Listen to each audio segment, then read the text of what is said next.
নাগরদোলায় চড়লে কিছুক্ষণ পর কম বেশি সবারই মাথা ঘুরতে থাকে। নাগরদোলায় কত গতিতে ঘুরছে সেটাও বুঝতে পারি, অথচ আমাদের পৃথিবী নাগরদোলার চেয়েও বহুগুণ বেশি গতিতে ঘুরছে, কিন্তু আমরা তার কিছুই টের পাচ্ছি না। কখনো কি ভেবেছেন কেন আমরা পৃথিবীর ঘূর্ণন গতি বুঝতে পারছি না? বিস্তারিত থাকছে প্রতিবেদনে।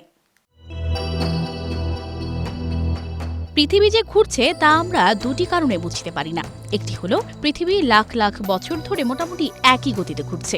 এ সম্পর্কে চিলির এক জ্যোতির্বিজ্ঞানী বলেন, আপনি যখন কোনো গাড়িতে চড়ে মহাসড়ক দিয়ে যাচ্ছেন তখন চোখ বন্ধ করে রাখলে মনে হবে আপনি একই জায়গায় বসে আছেন, কারণ আপনি একই ধ্রুবগতিতে চলছেন।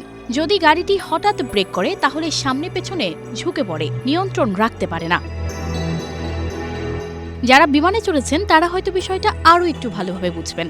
বিমানে চা বা কফি খাওয়ার ব্যবস্থা থাকে। এসব যাত্রীবাহী বিমানের গতি ঘন্টায় প্রায় 700 থেকে 800 কিলোমিটার, কিন্তু এই গতিতে থেকেও আপনি অনায়াসে মগে কফি ঢেলে খেতে পারবেন, কারণ বিমান একই গতিতে এগিয়ে যায়, ঝাঁকি খায় না বা ব্রেক করে না। বিজ্ঞানী গ্যালিলিও একটি জাহাজের কথা ভাবতে বলেন। জাহাজটি সমুদ্রে যাত্রা করলেও ভেতর থেকে মনে হবে সেটি বন্দরেই রয়েছে। জাহাজে থাকা অন্যান্য বস্তুর দিকে তাকালেও বুঝবেন না। এটা বুঝতে হলে জাহাজের বাইরের কোনো বস্তুর দিকে তাকাতে হবে। পদার্থবিজ্ঞানীদের নীতি অনুসারে শান্ত সমুদ্রে জাহাজ চললে ভেতর থেকে বোঝার উপায় নেই যে এটি চলছে। পৃথিবী অভ্যন্তর ও পৃষ্ঠের সবকিছু নির্দিষ্ট গতিতে ঘুরছে, ফলে তুলনা করার জন্য কিছুই নেই। তাই পৃথিবী নিজের অক্ষের ওপর গড়ে ঘন্টায় 1600 কিলোমিটার গতিতে ঘুরলেও টের পাওয়া যায় না। এছাড়া সূর্যের চারিদিকে কক্ষপথে সেকেন্ডে গড়ে 30 কিলোমিটার গতিতে ছুটছে পৃথিবী। পৃথিবীর ঘোরার বিষয়টি বুঝতে না পারার আরেকটি কারণ হলো এর মহাকর্ষ বল।